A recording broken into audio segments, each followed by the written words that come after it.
Hello, my name is Sean Moran. I'm the Enablement Manager here at JUMPSEC, and today we'll be speaking about the current UK ransomware trends. So to briefly explain the data you're about to see, JUMPSEC have been tracking ransomware groups on their data leak sites since we began to see a substantial increase in attacks since 2019.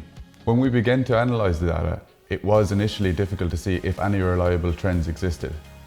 Ransomware exists in a chaotic and often unstable space, with groups subject to self-imposed disappearances, internal splits, government crackdowns, and even geopolitical events which can significantly disrupt their operations. Add to that, the vast majority of attacks are financially motivated and therefore opportunistic, and it's easy to see why a simplistic narrative where random money-grabbing opportunism is the sole contributing factor. So if we take a look at the raw data, we can see that there are some significant spikes, notably in November 2021 and June 2023.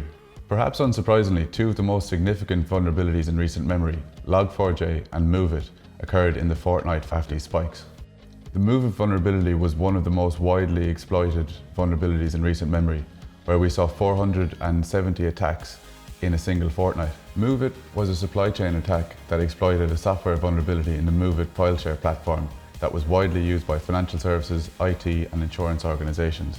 So for example, UK-based companies such as Deloitte, PwC, Aon were all targeted in the attack. It's interesting to note when we see headlines, for example, financial sector ransomware attacks are surging or manufacturing attacks skyrocket, the data and the reporting around it often gives the impression that threat actors are carefully selecting particular industries. However, as in the case with MoveIt, this is simply not true. Threat actors or initial access brokers have simply identified a vulnerability in a software or technology that happens to be widely used within a certain industry. They subsequently exploit that vulnerability, sell initial access to other threat actors, and inevitably we see that attacks spike in those industries. When we look at the most prevalently attacked sectors in the UK, it can be hard to see an obvious pattern.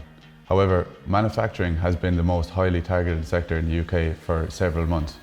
Geopolitically motivated threat actors have leaked detailed instructions on how to compromise industrial control systems following their initial attacks. For example, Iranian-backed cyber vendors who were sanctioned by the US earlier this year during the turmoil between Israel and Palestine. It's really interesting and slightly terrifying to see where the geopolitical and the cyber criminal can overlap, but it's something that we'll continue to monitor. Ransomware is often a very chaotic space, and the last few months have been no different. We've seen some significant threat actor disruptions, namely against Lockbit and Black Cat. Lockbit's credibility has been dented in recent months. Their builder was leaked, their site was shut down, and their leader was doxed. On the other hand, Black Cat ransomware, while disruption has been effective, as we have seen previously, when one threat diminishes, others emerge, and ultimately, the majority of those responsible are still free to rebrand and re-emerge. While Lockbit have been responsible for the vast majority of ransomware attacks, this is somewhat misleading. Quantity doesn't always reflect quality. Clop, for example, are responsible for far fewer cyber attacks. However, the group has been much more financially profitable,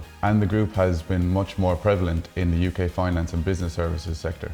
This is important to note as Clop's strategies and tactics differ from other ransomware groups. So what's next for ransomware? On one hand, we expect ransomware to rise with the increased use of AI by threat actors. On a more positive note, ransomware crypto profits have seen diminished growth, and the percentage of organizations actually making ransomware payments is falling, meaning that the message not to pay may be landing with organizations. Ransomware is an ever-evolving area, and it's something that we're going to continue to monitor. For more insights, follow us on the JUMPSEC Ransomware Hub.